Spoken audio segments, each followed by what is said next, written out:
हाँ जी, क्षमा चाहता हूँ किसी कारणवश वीडियो को बंद करना पड़ा। आगे हम चलते हैं। रेबीज के ऊपर थे। रेबीज के अंदर हमने पढ़ लिया था, काऊ की डंप फॉर्म के बारे में पढ़ लिया था। और काऊ की डंप फॉर्म के बारे में हमने पढ़ा कि इसमें काऊ है वो अपने मुख को क्या रखती है, मुंह को खुला रखती है, एक्स्ट्रा सलाइवेशन हो जाएगा, एक्साइटमेंट हो जाएगा और आवाज़ें निकालेगी, एक टिपिकल साउंड निकलेगी। इंक्यूबेशन पीरियड है, हमने बता दिया 15 से 60 या कई सालों तक भी चल सकता है इंक्यूबेशन पीरियड है।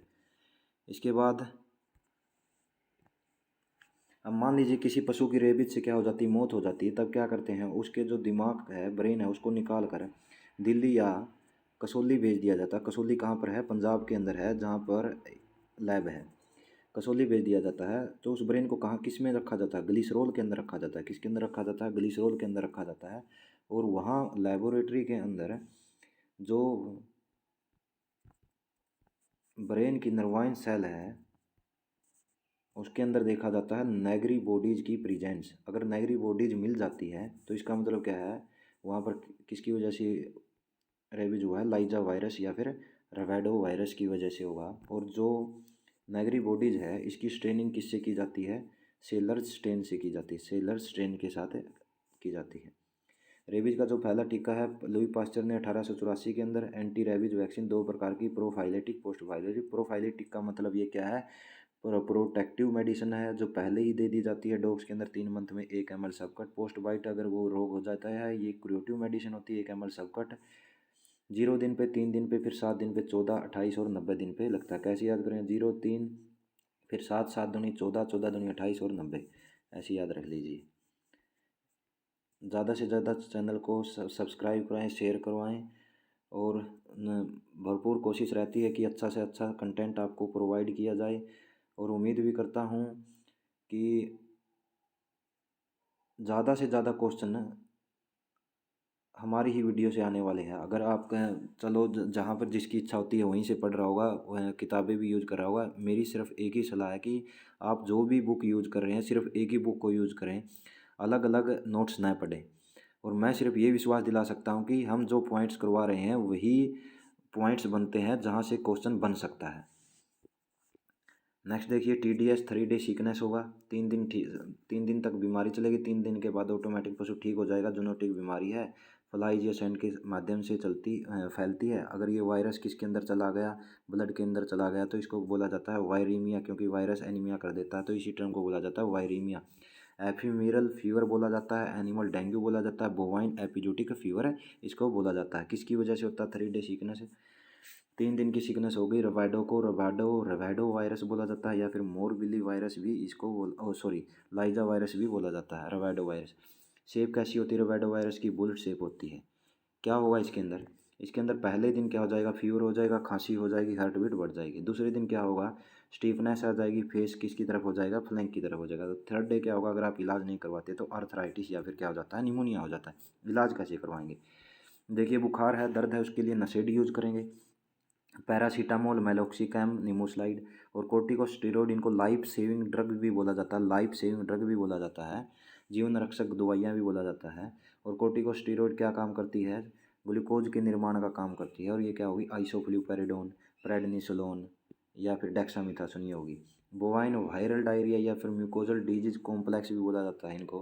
पेस्टी वायरस की वजह से होगा, स्मॉल एनिमल्स के कारण के अंदर। डोगा वायरस भी बोला जाता है, काऊ में सबसे ज़्यादा होगा। इसके अंदर क्या होगा?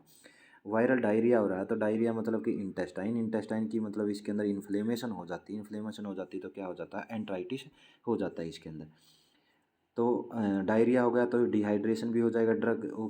जैसे ट्रीटमेंट करेंगे तो क्या देंगे? फ्लूइड थेरेपी देंगे, ब्रॉड स्पेक्ट्रम एंटीबायोटिक देंगे।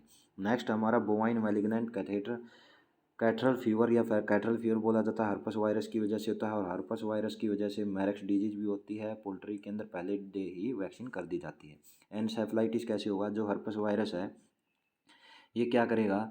दिमाग के अंदर जाकर दिमाग की जो इंद्र है इसका इन्फ्लेमेशन कर देगा, इसको बोला जाता है एनसेफलाइटिस। अंदर वाली वाल को क्या बोला जाता है? क्या बोला जाता है? पायामेटर बोला जाता है। बीच वाली को एरेकिनोइड और बाहर वाली को क्या बोला जाता है? ड्यूरामेटर बोला जाता है। एक टर्म है गैंग्रस कोराइजा। गैंग्रस कोराइजा का क्या मतलब है? जब जब जो नेजल है, नेजल की जो म्यूकोजा उसकी इन्फ्लेमेशन हो जाए तो गैंग्रस कोराइजा बोला जाता है। और इसके बाद क्या हो जाएगा, जो अपना नाक है, नाक से डेंस म्यूकस निकलेगा, डेंस गाढ़ा जो स्त्राव आने लग जाएगा, कोराइजा। लास्ट डिजीज है न्यू केसल डिजीज या फिर रानीखेत डिजीज। इंडिया के अंदर सबसे पहले रानीखेत के अंदर मिली थी। रानीखेत कहाँ पर है, उत्तराखंड के अंदर है। न्यू कैसल भी एक शहर है जहाँ पर सबसे पहले देखने को मिलती है। पोल्ट्री के अंदर इससे बीमारी हो जाती है। पैरामिक जो वायरस, जो कि एक आरएनए का वायरस है, जिसको मोरबिली वायरस भी बोला जाता है। रेस्पिरेटरी सिस्टम के अंदर क्या करेगा, डिस्चार्ज आएगा, नाक से स्नीजिंग होगी, गैस्पिंग होगी, मतलब कि ऊपर की तरफ मुंह करके मुंह से क्या लेता है, सांसें लेता है।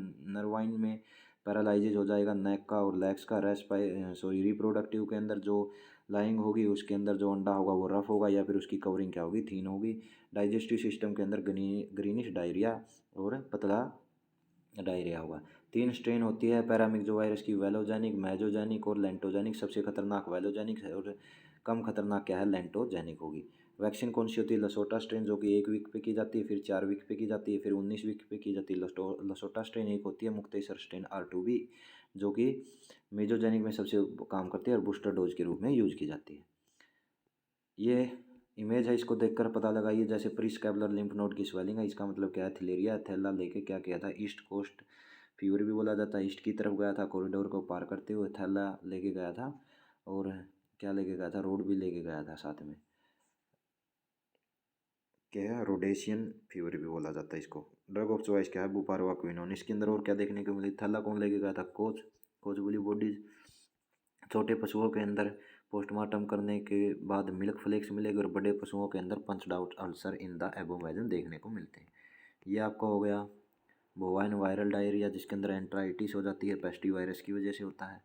ये आपका FMD पिकोरना वायरस, जो एनिमल किंगडम का सबसे छोटा वायरस और एनिमल में सबसे पहले पिकोरना वायरस ही ढूंढ मिला था। PP पोटाशियम परमैंगनेट इसके यूज की जाती है, उसी के से ही पिकोरना वायरस मरता है। ये ड्राई गैंग्रीन का केस आ गया आपका। गैंग्रीन कई प्रकार की होती है, ये ड्राई गैंग्रीन है, पूंछ है ये पशु की। एक गैस गैंग्रीन होती है H2S ब्लैक वाटर के अंदर। एक मोइस्ट या फिर वेट गैंग्रीन होती है ड्रंचिंग निमोनिया के अंदर। नेक्स्ट है काउपॉक्स। काउपॉक्स सबसे बड़ा एनिमल किंगडम का वायरस है। यह जूनोटिक बीमारी है। जो छोटे बच्चे इसका दूध पीते हैं, काफ पीते हैं, तो उनके मुंह के ऊपर दाने दाने हो जाएंगे, इसके शरीर के ऊपर, अडर के ऊपर दाने हो जाएंगे, टीथ है उसके ऊपर दाने हो जाएंगे। अगर ह्यूमन बींग कंज्यूम करता है तो उनके शरीर के ऊपर भी दाने दाने हो जाते हैं, अपने आप ठीक होती है ये भी 15-20 दिन के अंदर।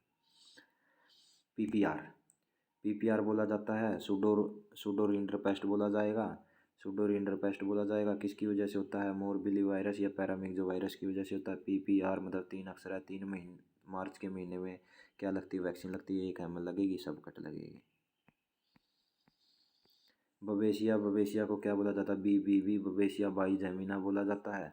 ड्रग ऑफ चॉइस क्या है, डायमिनोजिन एसीटेट, बर्निल है। हीमोग्लोबिन यूरिया हो जाता है इसके अंदर और एनीमिया हो जाएगा। कॉफ़ी कलर का क्या निकलता है, यूरिन निकलता है। RBC का लाइसिस हो जाएगा। और जो इसका जो प्रोटोजोआ है वो पीयर शेप का होगा, किसके अंदर मिलता है, RBC के अंदर मिलता है। रानीखेत डिजीज, लसोटा स्ट्रेन, डलनेस आ जाएगी, ट्विस्टेड नेक, टोर्टिकोलिस बोला जाता है। अगर गलती से गलत तरीके से पशु की गर्दन के अंदर टीका लग जाए तो उसकी वजह से भी टोर्टिकोलिस हो जाती है। Synovitis of dark of comb, comb ये होगा, इसको कोम्ब बोलते हैं। ये रहा, इसको कोम्ब बोलते हैं। ये पैरालाइजिस हो गया। उम्मीद करता हूँ कि सभी को सेशन पसंद आया होगा। ज़्यादा से ज़्यादा सेशन को शेयर कर दीजिए। वेट सब ऑफिशियल चैनल को सब्सक्राइब कर दीजिए।